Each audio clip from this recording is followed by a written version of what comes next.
Hello children, it's Sanjeev sir from Srimati LPSAVANI VIDHYABHAVAN, your statistics educator, welcoming you all to the class of statistics. Here we shall see now the properties of the normal distribution. These properties are really going to be important from the point of view of sums and also from the point of view of the theory, right? So here shall now we'll discuss what are the properties of normal distribution. This you need to learn, right, after understanding. Okay, we'll see to the first one. Right, what they're given, that it is a distribution of the continuous random variable. Yes children, now when we talk about the normal distribution is for the continuous random variable and it is not for the discrete series. So that becomes the first property.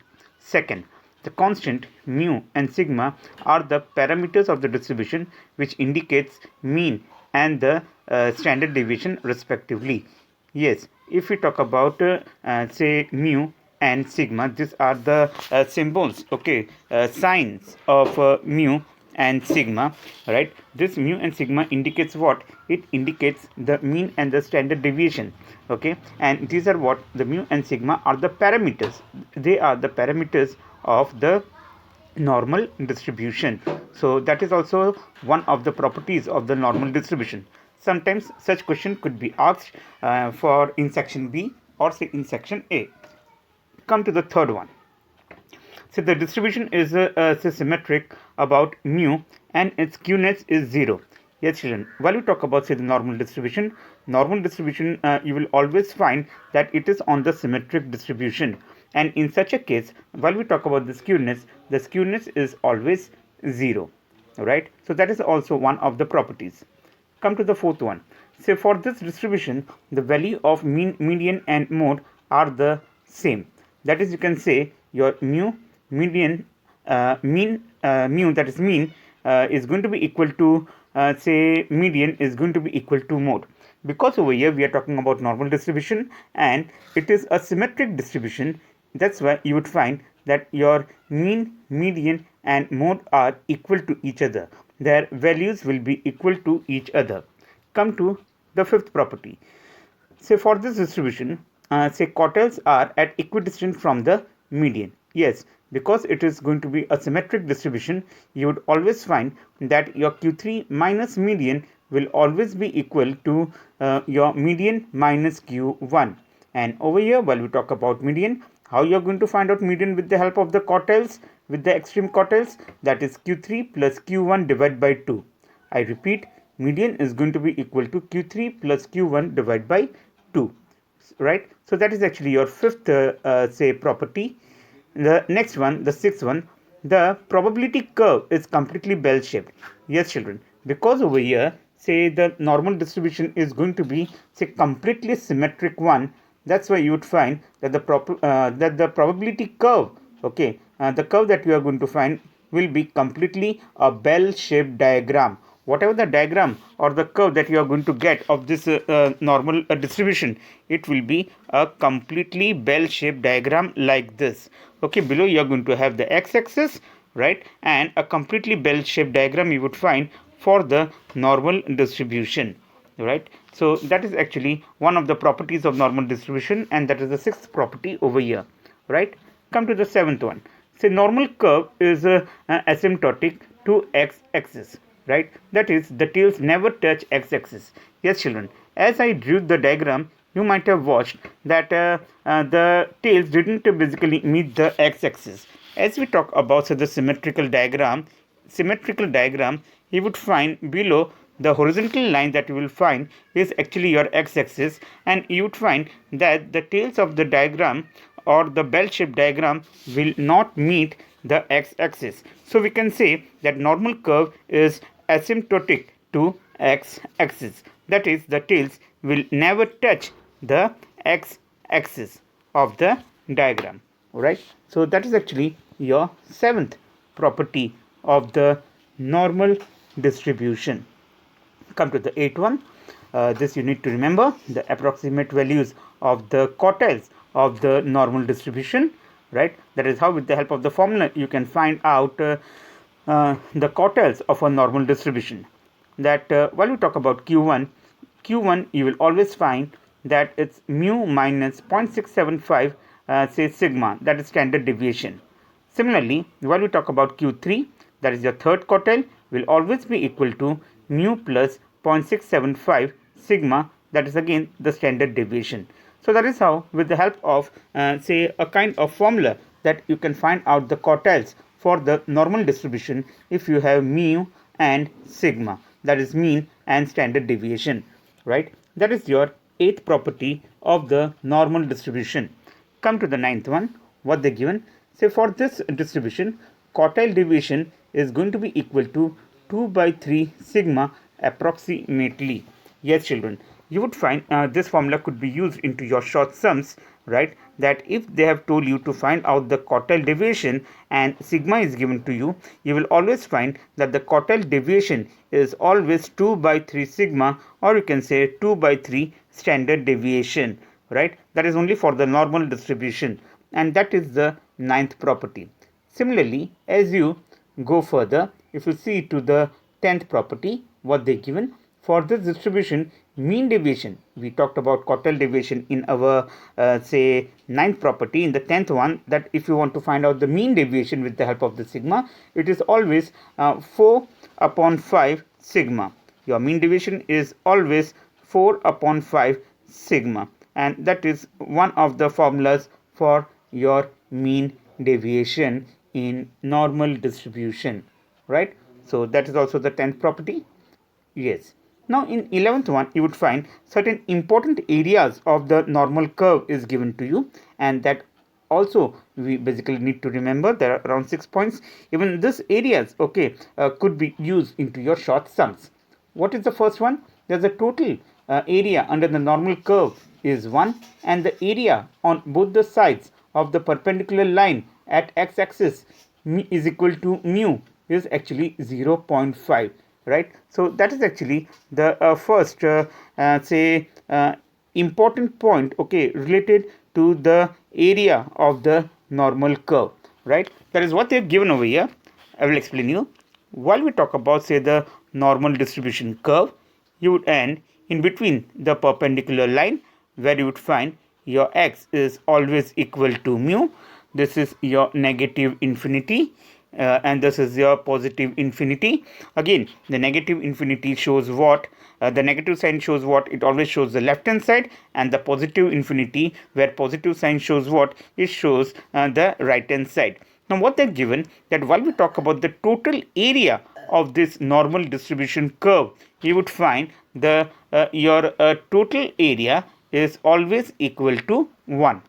The total area is always equal to 1, and as this perpendicular line is between, you would find say both the halves that you see over here, okay, you would find each half will be of 0.5 area. It would be of 0.5 area, right? Your left hand side also, the total area of the perpendicular line segment will be of 0.5. Similarly, the right hand side of the perpendicular line segment would be of 0.5, right? So, and the total area is always equal to 1, right? That is actually say the first important result, you can say, or the property, you can say, of the say area related to the normal curve, right? Come to the second one. What they given? The area under the curve between the perpendicular lines at mu minus sigma and mu plus sigma is say point say 6826. That is, you can say we can say that mu plus minus sigma is equal to 0.6826. It's 0.6826, and this you need to remember, okay? Say sometimes they might give you they might basically give you some details, certain details, and they might tell you to find out the other, right? So you need to actually remember that between which limits these areas lie, right? Come to the next one, right? The same thing, okay, has been given, okay. Come to your question. Say the sub point number 3. Say the area under the curve between the perpendicular lines, that is mu minus 2 sigma and mu plus 2 sigma, is always say 0.9545. That is mu say plus minus 2 sigma, right? That is the area between the limits is always 0.9545, 0.9545, right? So that is actually the area that you again need to remember. Similarly, you would find over here only, just below it, just see to it, that is you can say your mu minus 3 sigma and mu plus 3 sigma, that is the area between them, that is mu again plus minus 3 sigma. You would find the area is 0.9973, the area is 0.9973. That is the area between say mu minus 3 sigma and mu plus 3 sigma. Similarly, come to the next one. Okay, come to the area say discussed below it, that is mu plus minus say 1.96 sigma. You would find the area is always 0.95, the area is always 0.95, right? So that also you need to remember all these areas, okay, between these limits you basically need to remember. Similarly, you would find as it is given over here, that is mu plus minus 2.5 say 75 sigma. Okay, the area that they cover is actually 0.99, that is most of the area is being covered between say mu plus minus say it's 2.575 sigma, right? So all these are what? All these are actually the properties of the normal distribution that you need to remember in terms of the short sums as well as in terms of section A, section B, and say the other kind of sums. Yes, in the similar fashion, now we are going to see to the properties of the standard normal distribution. We are going to see to the properties of the standard normal distribution. Okay, come to the first one. What they given over here in the first one, that it is the distribution of the continuous random variable. Yes, children. Again, here the property is somewhat of the same type that you would find in standard normal distribution. Also, you would find that the distribution is always of the continuous random variable. Okay, it is almost the same one which we have found the first one into the property of the normal distribution.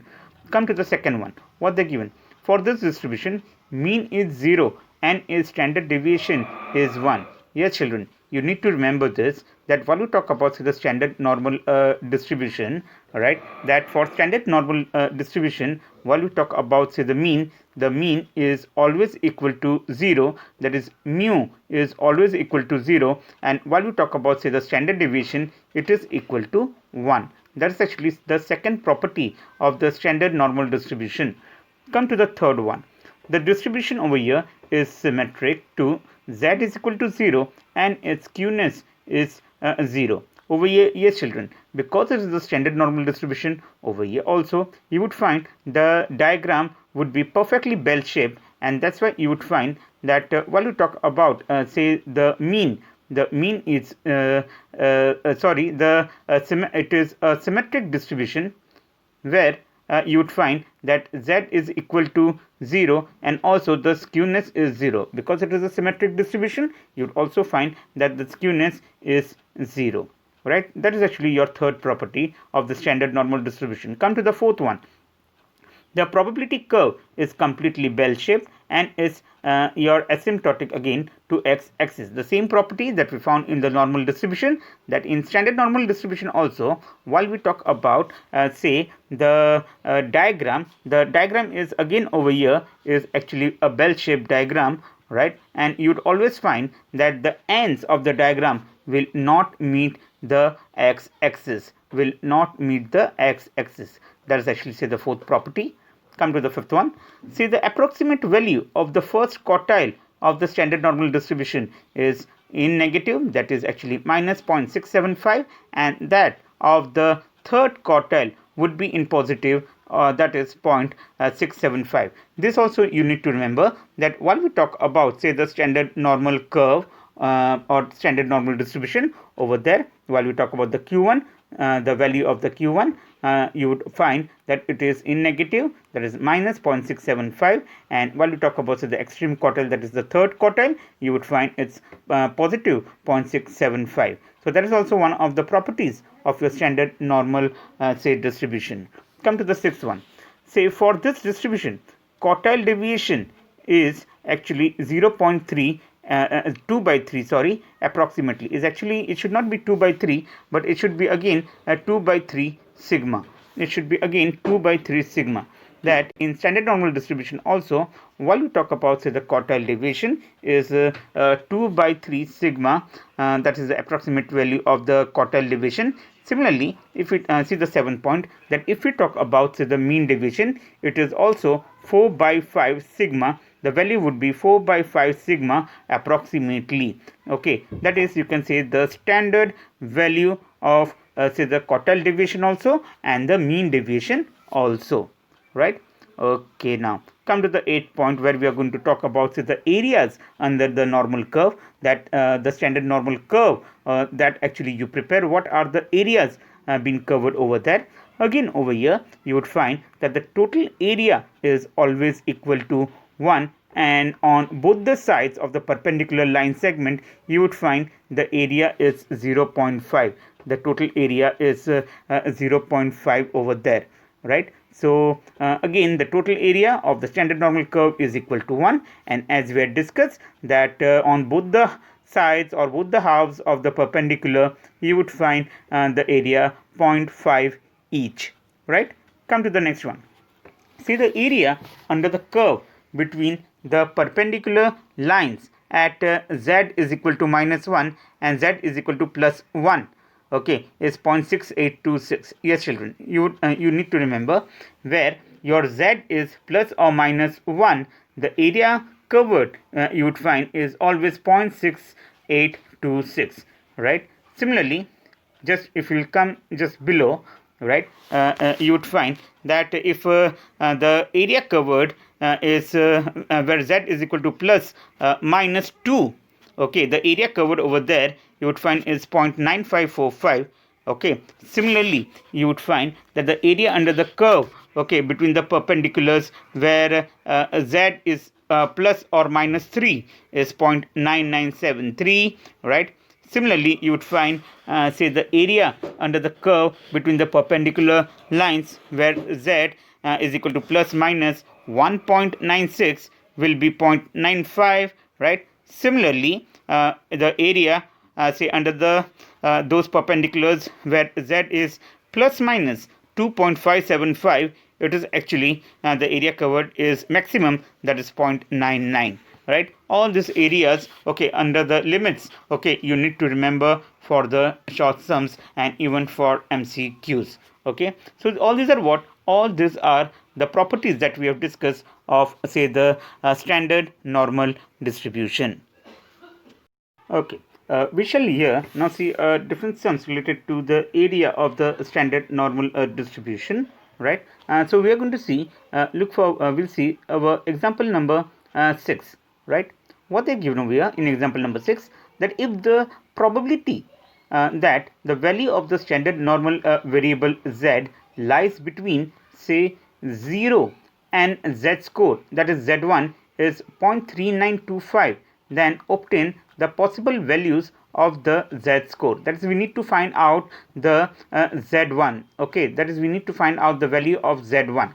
Now see, children, over here they have not discussed where the z1 would lie, whether it would be on the left hand side or the right hand side of the perpendicular curve, right? So firstly, we are just assuming that say the z1 is onto the right hand side, okay, of the distribution. So over here the diagram that you will find is again the symmetrical diagram in between the perpendicular line where z is equal to 0, and what we have assumed that our z1, the perpendicular z1, is onto the right hand side, right? So over here, while we talk about, say, the area between 0 and z1, as they have given over here, the area between say your 0 and z1 is what is actually 0.3925. That is the area that they have given. Now what we need to find out? We need to find out over here this Z1 score. This Z1 score. We need to find out over here what is the value of Z1, right? And this value of Z1, from where we are going to find? We are going to find it from, say, the standard normal curve table that is given to you at the back of the book, right? So first of all, now we shall see how we can find out the Z1 score with the help of the area given. The area given over here, remember, is 0.3925. Okay, here is now the standard normal curve table. Okay, standard normal curve table. Okay, we are going to search for the area 0.3925, where 0.3925 will lie. If you see to all these columns, okay, we need to search the area 0.3925. Okay, now I found out 0.3925. I will show to you, right? 0.3925. I'll just zoom it, right, for you. Okay, fine. Now see, children, over here you will see to the table, this is your 0.3925. They had given us the area and they have told us to find out say the Z1 score or the value of Z1. Okay, so over here, as the area is given to you, till now what we used to do, okay, they used to give us the Z1 score or the value of Z1, and we used to find out the area or the probability. Over here the area is given, so we will just move just as into the backward direction, you can say, right? And we are going to find out the value of Z1. So the area was given to us into the that particular sum was 0.3925. We just saw this standard normal curve table. You found out 0.3925, right? So you would find over, just if you see the column, if you see, see to the row, okay, it is actually 1.2 over here. And if you see the column shows 0.04, right? So what is your Z1 score in this particular area? Your Z1 score is what? Your Z1 score is 1.24. Your Z1 score over here is 1.24, because it is what the area 0.3925 it is denoting, right? So we'll just get back to the sum.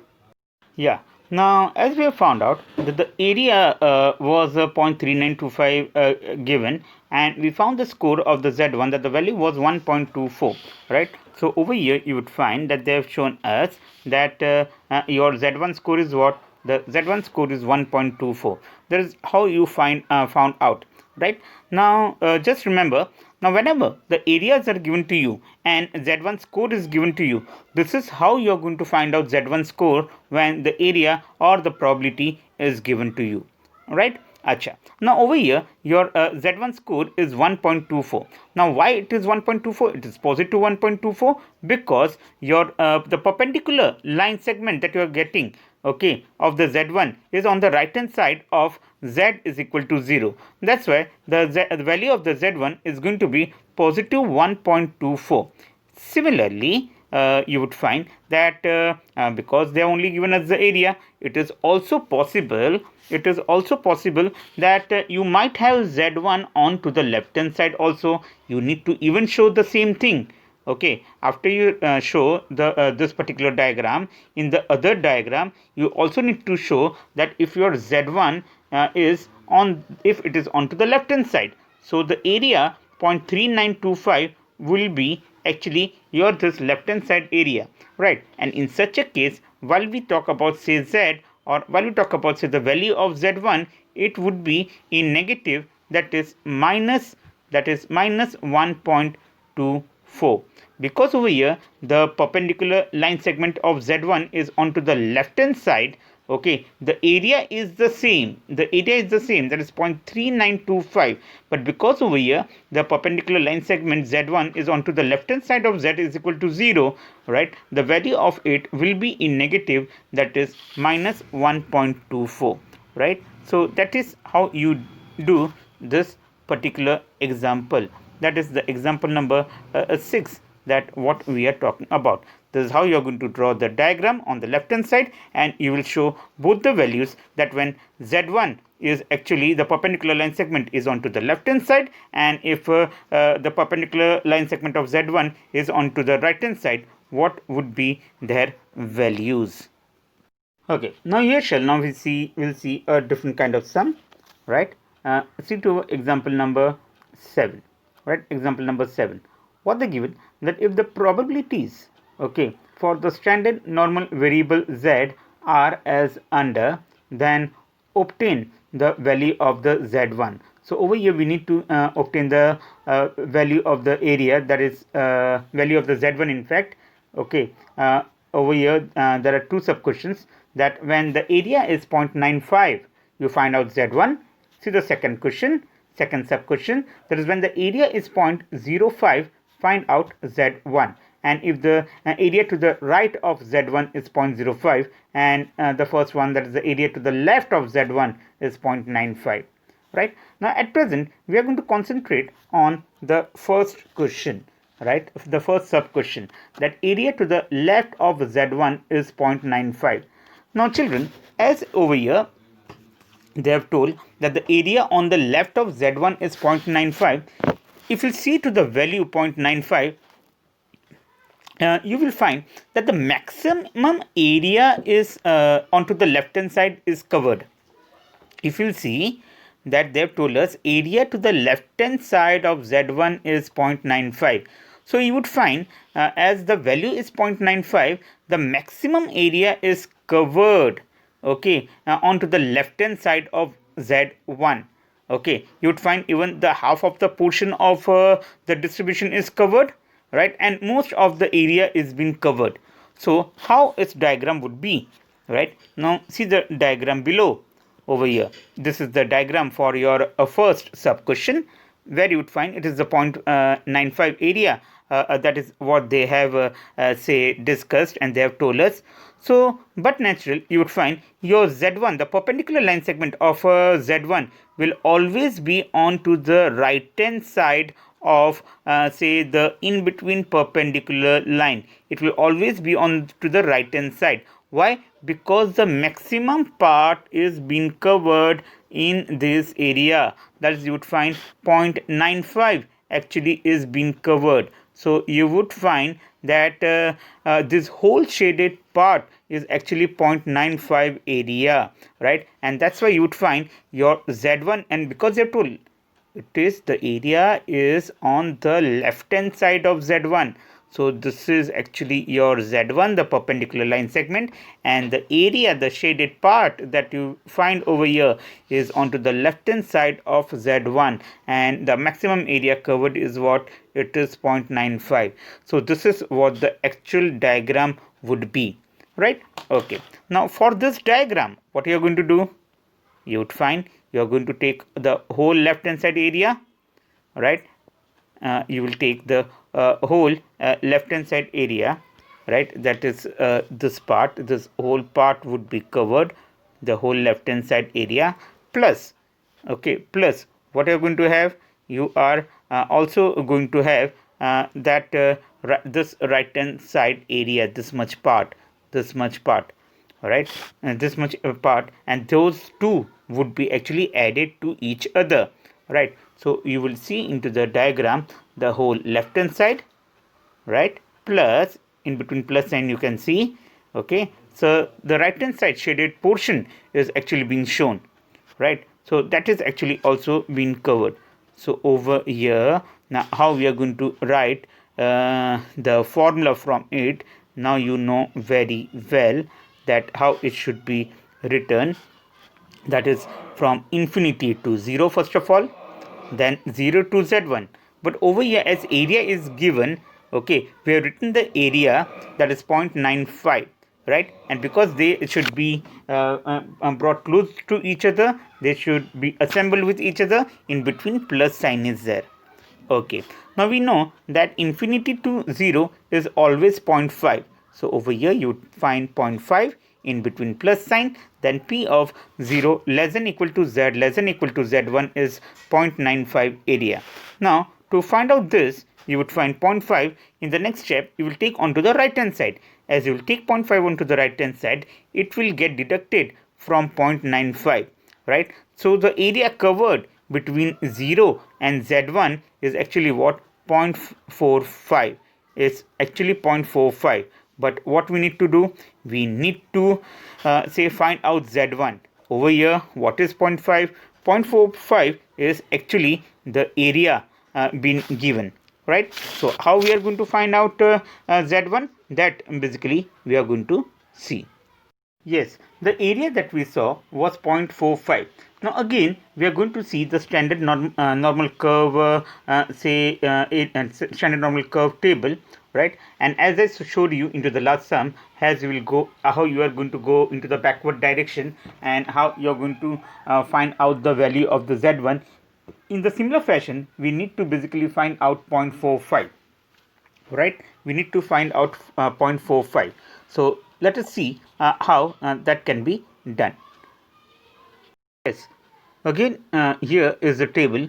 We now try to find out the area 0.45 over here, right? We'll try to find out 0.45 area, but children, as you will see over here, we don't have 0.45 area. See over here it is 0.4495, and over here it is 0.4505. 0.4505.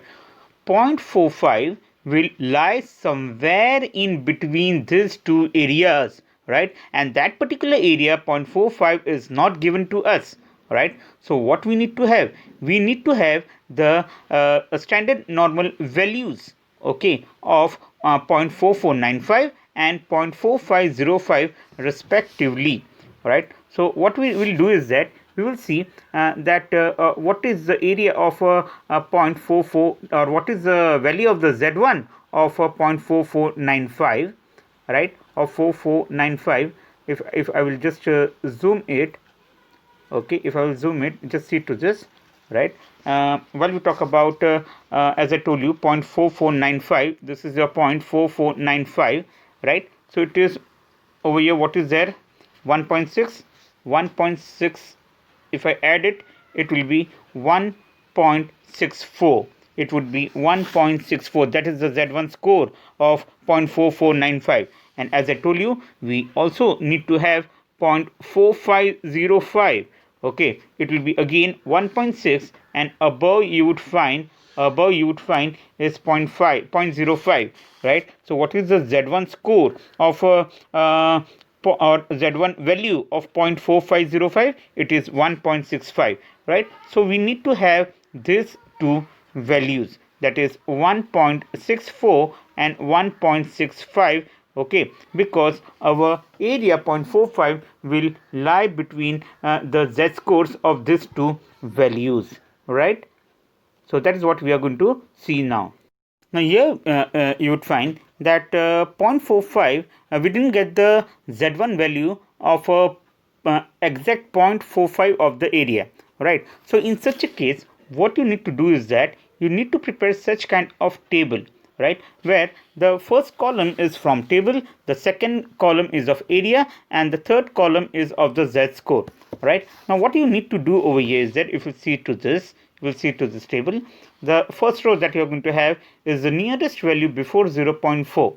Okay, the area that we saw was 0.4495, and we have seen that its Z score was 1.64. That is what we need to note, right? Similarly, we will write in the second row, that is the nearest value after 0.45, that we saw that the area covered was 0.4505, and its Z score was 1.65, right? Now what we need to do, in the third column we need to have the average value of it, right? So what you are going to do over here, right, what you are going to do over here is that you are going to take out the area of this first two rows that is 0.4495 plus 0.4505 divided by 2, you will get the average area 0.45, right? Similarly, you are going to take out the average of these two, that is 1.64 plus 1.65 divided by 2, you will get the area 1.645. Yes, now if you remember, we had 0.45 that is we needed to find out the Z1 score of a 0.45. Now what you need to do is that from this area only you need to find out that out of these three areas, which area is very nearest to 0.45. Okay, so you would find this is the area which is exactly the 0.45, right? So what we need to do is that the Z1 score that we need to take is this 1.645, that is 1.645, and that's why you would find that while we talk about, say, the Z1 score of a 0.95 area to the left hand side of Z1, okay, it was been given 0.95, and the Z1 value for it, okay, should be 1.645. Over here for the first sub, that is the first sum that we saw, okay, your Z1 should be 1.645, right? Similarly, you would find they had given us the second sum, or sub sum that we saw was given. Area to the right of Z1 is 0.05. They have told us area to the right of Z1 is 0.05. So see the diagram. Now the area they have told is to the right of Z1, and it is merely 0.05. It is merely 0.05, right? So if it is to the right hand side area, and if it is only merely 0.05, you would find the Z1 perpendicular line that you are going to have would be somewhere over here. And as they have told, area onto the right hand side, so this shaded part area which is onto the right hand side, that we need to that area is given 0.05, and we need to find out the Z1 value for it, right? So how the diagram would be? First of all, we need to have the whole right hand side diagram, that you can see it is from 0 to infinity, right? The diagram is from between, okay, till the whole right hand side is basically been covered, right? So you would find it is 0 to infinity, right? Now from that we need to deduct, okay, so over here from that you need to deduct what? You need to deduct, say, from between to this much area, this much part of the area, okay, that you basically need to deduct from the whole right hand side area. And as you need to deduct, minus sign is there in between, right? So as per this, right, we need to write the formula, right? So as you will see the formula, right? As you will see the formula,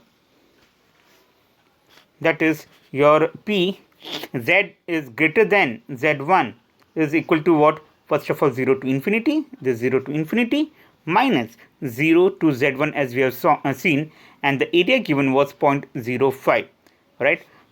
Again, we are going to write from 0 to infinity is going to be 0.5, the 0.5 over here, in between minus sign, and we don't have this particular area, so we'll write it as it is, right? And 0.05 on the right hand side of equal to sign. Okay, now we will take P of 0 less than equal to Z less than equal to Z1 onto the right hand side, and the value 0.05 onto the left hand side. So what will happen over here? You would find that is P of 0 less than equal to Z less than equal to Z1 is 0.45. See, the area again here is 0.45. Now as we had prepared the above table and we found out the Z1 score, right? Our Z1 value was 1.645, right? Over here, similarly, the Z1 value would be say 1.645, because the area is the same. That's why the Z1 value what we are going to get is 1.645.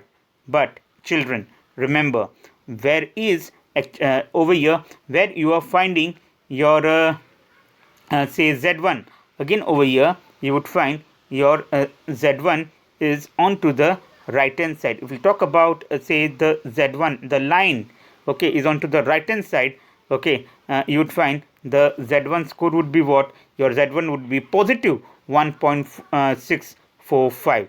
Similarly, in the last sum also, as your z1 was onto the right hand side, okay, your z1 value would be positive 1.645, right? So this is how basically we did this particular sum.